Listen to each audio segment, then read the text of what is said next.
pursued a career in entertainment, comedy, before the news. Is that correct? Well, it would. Your definition of the word pursued, maybe. Yeah. There were two nights when I tried this.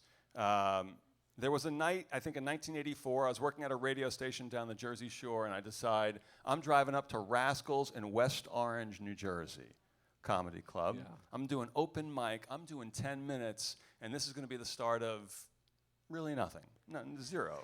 And so I go up there, and I must say that like 31 years later, I know I had my guitar. Other than that, I remember nothing in terms of what I said, any bits I had or songs I did. But I remember this. That's what I remember.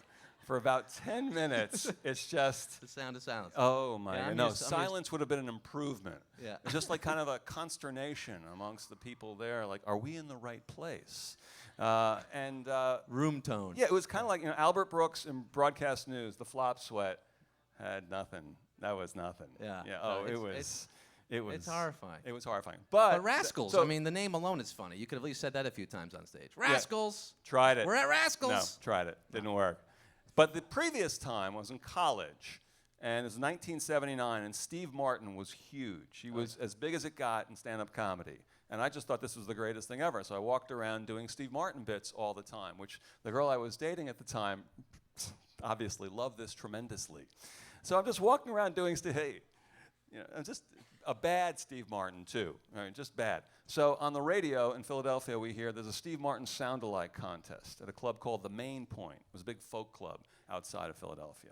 So my friend said, come on, it's a Steve Martin sound. You're going to do it anyway. You might as well do it in front of other people. Yeah. Because you've done it in front of us constantly. So we go out on a Friday afternoon, and they announced on the radio, if you do it well enough, you will be one of the top 10 finalists on Sunday night for the Steve Martin sound-alike contest, and look-alike too.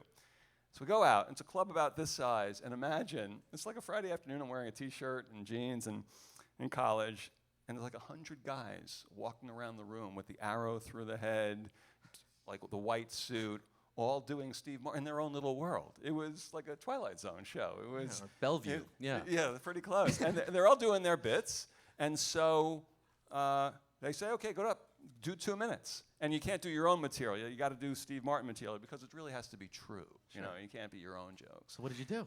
I did 2 minutes of his material. Which ones? What did I do? Salami. Check the time. Don't want to do too long. I'm telling you, that was good compared to what I did. I had it going that day. Yeah. Let's put it that way. Yeah. I was okay. And so later that afternoon in my dorm, we're sitting around and the phone rings. Hi, this is Harvey from what station was it? WIOQ. You're one of the 10 finalists. It was Super Bowl Sunday. It was the Cowboys and the Steelers, and I chose to go pursue a career in stand-up comedy that night as opposed to watch a Super Bowl in 1979. And so we go, and it's 10 finalists, and the closest I had to a white suit was a gray suit, kind of like a gray business suit, which has comedy written all over it, yeah.